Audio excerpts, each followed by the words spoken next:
Assembly స్థానానికి ఉప ఎన్నిక జరుగుతున్న విషయం మనకు అందరికీ తెలిసిందే. ఈరోజు అధికార పార్టీ జూబ్లీహిల్స్ ఉప ఎన్నిక వారి యొక్క ప్రభుత్వ మనుగడకు ఈ ఎన్నికల్లో గెలవకపోతే ఈ రాష్ట్ర ప్రభుత్వం మనుగడకే ప్రమాదమైనటువంటి స్థితిలో కాంగ్రెస్ పార్టీ ఇవాళ ఈ ఎన్నికల్లో ఎట్లయినా గెలవాలి, భారతీయ జనతా పార్టీని అనేక రకాల ఆరోపణలతో ఈ ఎన్నికల్లో మేము గెలుపొందాలనేటటువంటి అనేక కుట్రలు వన్నుతా ఉంది. అటు టీఆర్ఎస్ పార్టీ కానీ బీఆర్ఎస్ పార్టీ, అటు బీఆర్ఎస్ పార్టీ కానీ ఇటు కాంగ్రెస్ పార్టీ కానీ రెండు కూడా లోపల ఏకమై ఎట్టి పరిస్థితుల్లో ఇక్కడ బీజేపీని గెలవకుండా అడ్డుకోవాలనేటటువంటి ప్రయత్నాన్ని ముమ్మరంగా చేస్తున్నారు. ఈరోజు ఆ భయంతోనే ఇప్పుడే వచ్చింది ఒక వార్త, అజరుద్దీన్ గారిని ఎల్లుండి మంత్రివర్గంలోకి తీసుకోబోతున్నారు, ప్రమాణ స్వీకారం చేయబోతున్నారని ఇప్పుడు ఒక వార్త వచ్చింది. అంటే వీళ్ళు ఎంతగా భయపడుతున్నారో, ఈ ఎన్నికలో పక్క 11వ తేదీ నాడు ఎన్నికలుంటే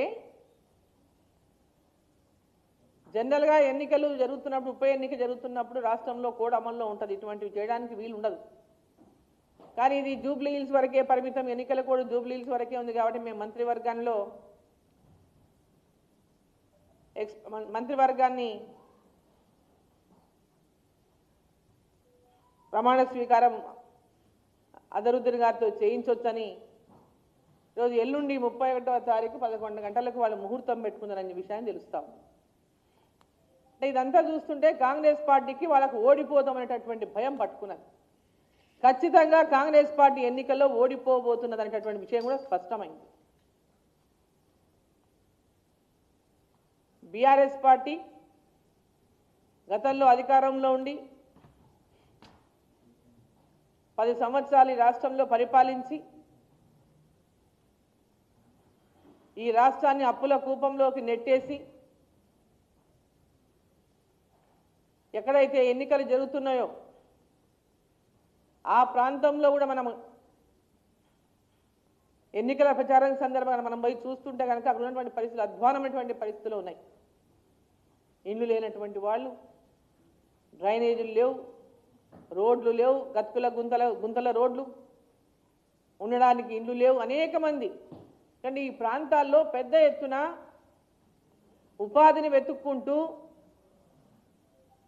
ఈ ప్రాంతానికి వలస వచ్చిన వాళ్ళే ఎక్కువ ఉన్నారు. ఈ ప్రాంతంలో జూబ్లీహిల్స్ ప్రాంతంలో బోరబండ కానీ, రైమత్ నగర్ కానీ, కార్మిక నగర్ కానీ, జవహర్ నగర్ కానీ, వయంగల్ నగర్ కానీ, ప్రాంతంలో అనేక ప్రాంతాలు, ఈ నియోజకవర్గంలో అనేక ప్రాంతాల్లో పెద్ద ఎత్తున ఉపాధిని వెతుక్కుంటూ ఆ ప్రాంతాల్లో నివసిస్తూ రాష్ట్రంలోని వివిధ ప్రాంతాల నుంచి ఉన్నారు, ఉమ్మడి రాష్ట్రం నుంచి కూడా వివిధ ప్రాంతాల నుంచి ఉన్నారు. ఇక్కడ అనేక సంవత్సరాలుగా అక్కడ వాళ్ళు జీవిస్తూ ఉన్నారు. వారందరూ కూడా గత 10 సంవత్సరాలు కేవలం మాటలతోనే వాళ్ళు పొట్ట నింపితే ఇప్పుడు అధికారంలోకి వచ్చినటువంటి ప్రభుత్వం 6 గ్యారెంటీల పేరు మీద మోసం చేసి అధికారంలోకి వచ్చింది ఇప్పుడు ఉన్నటువంటి కాంగ్రెస్ ప్రభుత్వం. ఇంకొక నెల రోజులైతే 2 సంవత్సరాలు అయితే వీళ్ళు అధికారంలోకి వచ్చి ఏం ఎలగబెట్టకపోగా 6 గ్యారెంటీల మీద ప్రజలను మోసం చేసి ఆ ప్రాంతంలో రోడ్లే లేదు, ఆ ప్రాంతంలో డ్రైన్లే లేదు, ఆ ప్రాంతంలో ఇండ్లు లేని వాళ్ళకి ఇండ్లు ఇవ్వలేదు.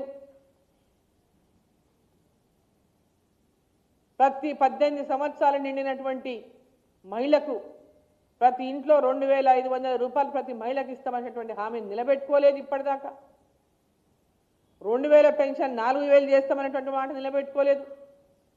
వికలాంగులకు 6,000 రూపాయల పెన్షన్ చేస్తామన్న మాట నిలబెట్టుకోలేదు. చదువుకున్నటువంటి నిరుద్యోగులకు ఎంతోమంది ఉపాధి కోసం హైదరాబాద్లో నివసిస్తూ ఉన్నారు. ఆ ప్రాంతాల్లో హైదరాబాద్ వలస వచ్చి ఆ ప్రాంతంలో నివసిస్తూ అక్కడ ఇక్కడ ఏదో పనులు చేస్తూ కూలి పనులు చేస్తూ బతుకుతూ ఉన్నారు గ్రాడ్యుయేట్ చేసినటువంటి పిల్లలు. వాళ్ళ నిరుద్యోగులకు ఉద్యోగాలు ఇస్తాం, లేకపోతే నిరుద్యోగ భృతి ఇస్తాం, నెలకు 4,000 మాటలు కూడా నిలబెట్టుకోలేదు. అమ్మాయిలు డిగ్రీ చేస్తున్నటువంటి అమ్మాయిలకు కాలేజీలకు పోవడానికి ఎలక్ట్రిక్ స్కూటర్ ఇస్తామనేటటువంటి మాట కూడా నిలబెట్టుకోలేదు. పై చదువుల కోసం బ్యాంకు ద్వారా 5 లక్షల రూపాయల లోన్లు ఇప్పిస్తామనేటటువంటి మాట, వితౌట్ ఎనీ గ్యారంటీ ఇప్పిస్తామనే మాట నిలబెట్టుకోలేదు. ఇండ్లు ఇవ్వలేదు. వాళ్ళు 2 బెడ్రూమ్లను ఊరించి వాళ్ళు అట్లే ఎవరికి నీడ లేకుండా చేసిపోయిండ్రు. ఇప్పుడు వచ్చిన వాళ్ళు 5 లక్షల రూపాయలు ఇల్లు, 5 లక్షల రూపాయలకి ఇంటికి ఇస్తామని మాట చెప్పి పేదవాళ్ళకి ఇచ్చినటువంటి ప్రధానమంత్రి ఆవాస్ యోజన కింద ఇచ్చిన ఇండ్లను కూడా ఈనాటి దాకా పేదవాళ్ళకు అందినటువంటి ప్రభుత్వం కాంగ్రెస్ ప్రభుత్వం. మరి అది ఏ మొహం పెట్టుకొని వీళ్ళు అక్కడ వాళ్ళకి ఓటు ఏమని అడుగుతున్నారు?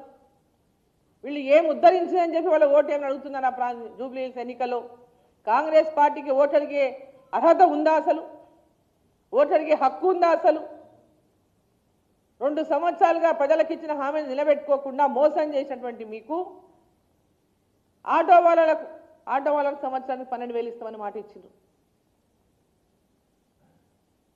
ఈరోజు ఎవరికి ఎక్కడ ఏ దోస్తే అది మాటలు ఇచ్చిండ్రు.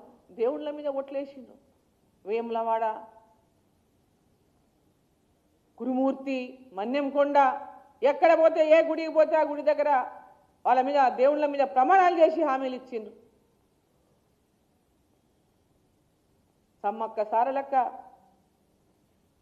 రామప్ప గుడికి పోయి రామప్ప గుడి దగ్గర ఎక్కడ ఏ గుడికి పోతే ఆ గుడి దగ్గర మేము ఇగో చేసేస్తున్నాం మీకు వచ్చేస్తున్నాయి అనేటటువంటి హామీలు ఇచ్చి అధికారంలోకి వచ్చినటువంటి కాంగ్రెస్ ప్రభుత్వం, కాంగ్రెస్ పార్టీ ఈరోజు ప్రభుత్వంలో ఉండి ప్రజలకు ఏమి ఇచ్చిందని చెప్పి మీరు ఓటు అడుగుతారని చెప్పి ప్రశ్నిస్తా ఉన్నా.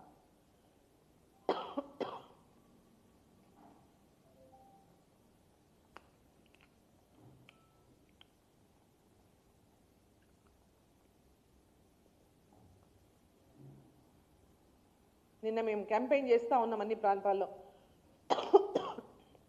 అక్కడ ప్రతి ఒక్కరు కూడా భారతీయ జనతా పార్టీకి ఓటేయడానికి వాళ్ళు పెద్ద ఎత్తున వాళ్ళ స్వయంగా వచ్చి వాళ్ళు చెప్తా ఉన్నారు, మేము భారతీయ జనతా పార్టీకి వేస్తాం ఈసారి ఓటని. వీళ్ళేమో ముస్లింల ఓటర్లను నమ్ముకొని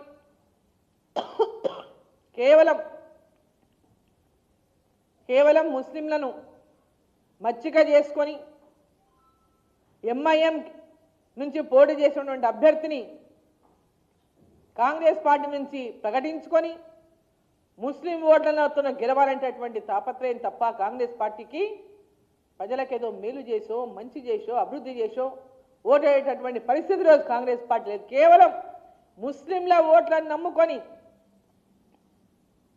తాయిలాలు ఇచ్చుకుంటూ ముస్లింలకు అనేక తాయిలాలు ప్రకటిస్తూ ఈరోజు అదరుద్దుని కూడా అదే ఇన్ని రోజులు గుర్తురాలే ముస్లింలకు మంత్రి పదవి ఇవ్వాలని. అసలైన తొలి వెలుగు.